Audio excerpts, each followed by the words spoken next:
Tad man iecienītie reliefa apzīmējumi, pauguri,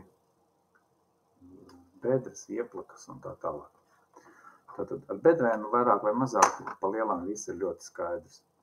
Visas bedres ir ar stāvām izteiktām malām, dziļumam jābūt vismaz 1 metram, metri reiz metrs, un bedres, kas ir lielākas par 5 reiz 5 metriem, jāzīmē ar kraujas apzīmējumu. Tur vispār nekāda baigie jautājumi nav. Kraujas apzīmējums ir šīs, brūnā strīpa ar ūsiņām, tā būs jau tāda liela bedre. Tālāk ir, piemēram, mikroieplaka. Mikroieplaka ir bedre bez stāvām malām. Faktiski, ja bedre ir aizbrukusi, tad tīri teorētiski tai būtu jābūt mikroieplakai. Mikroieplaka ir apmēram 2 reiz 2 metri un ar vismaz metru padziļinājumu. Tātad bedre bez stāvām malām ir mikroieplaka. Mikroieplaka ir drusku sarežģītāk, tāpēc, ka viņai nav norādīti maksimālie izmēri.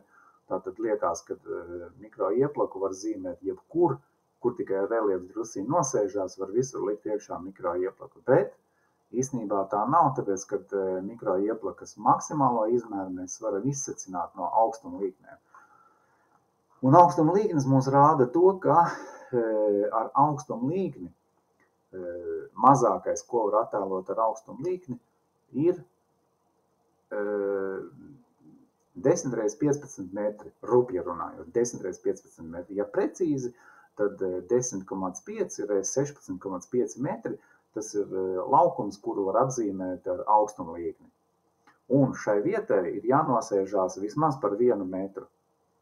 Ja viņa tur vienkārši izskatās, ka tikai ir nosēdies tas reliefs, tad tur nedrīkst lietot augstumlīkni, jo tam nosēdumam solim jābūt vismaz 1 metram, jo tā ir noteikts noteikumos. Un mazākas ieplakas, ja tā ieplaka ir mazāka par 10 reiz 15 metriem, tad viņa ir vai nu jāpārspīlē un jāzīmē ar augstumlīkni, ja viņa tāda ļoti izteikti ir, vai nu jāpārspīlē un jāzīmē ar augstumlīkni, vai nu jālieto ir mikro ieplakas apzīmējums. Nākamais mans mīļais apzīmējums ir mikropaugurs. Mikropaugurs. Kas tad ir mikropaugurs? Mikropaugurs ir mazs, acīm redzams uzkalns. Mazs, acīm redzams uzkalns, kuru nevar uzzīmēt atbilstoši mērogam ar augstumlīkni. Minimālais augstums ir 1 metrs. Tātad es šeit blakus esmu atradis bildīti, un es uzskatu, ka šis ir, var teikt, mikropaugura etalons. Teiksim tā. Par to var pārliecināties arī JOF mājaslapā, OMAPER-Wiki, ieiet un tu paskatīties pareizais piemērs. Šeit ir mazs paugurs, pareizais piemērs, un tas piemērs ir no Latvijas.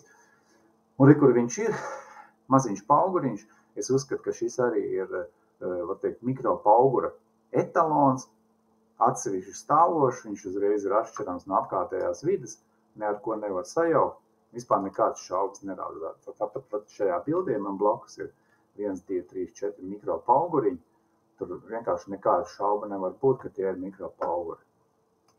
Tālāk, mikropauguram ir parādīts tikai minimālais augstums 1 metrs, bet nav parādīti nekādi maksimālie izmēri. Bet maksimālos izmērus mēs arī varam izsecināt no augstumlīknēm. Ja mēs, piemēram, paskatāmies augstumlīkni, tad ar augstumlīknēm maksimums, ko varam attēlot, ar augstumlīknēm maksimums, ko mēs varam attēlot, ir lūk šis, un tas maksimālais izmērs ir, ja precīzi, 13,5 reiz 9 metri. Teiksim, faktiski 10 reiz 10 metri un metra augstumā, tad tas ir maksimums, ko var apzīmēt ar augstumlīkni, vai minimums. Ja. Mazāks, kas ir, tas ir jāzīmē kā mikropaugurs un šitāds te atsevišķi stāvošs. Ja es, piemēram, zīmēju reliefu un zīmēju pauguru reliefam ar augstumlīknēm, tur, piemēram, 1 augstumlīkni, pēc 2,5 metriem nākamā augstumlīkne, un tad man liekas, ka Ja es uzlikšu tā paugura virsotnē, uzlikšu mikropauguru, un tad būs pati pilnība. Bet tā nav taisnība. Tāpēc, ka mikropaugurs ir atsevišķi stāvošs, redzams objekts. Viņš ir uzreiz atšķirams no apkārtējās vides.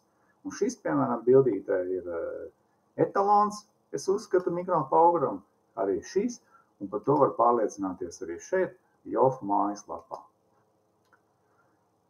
Tādi ir mani secinājumi, tie ir tikai mani personīgie secinājumi par apzīmējumiem.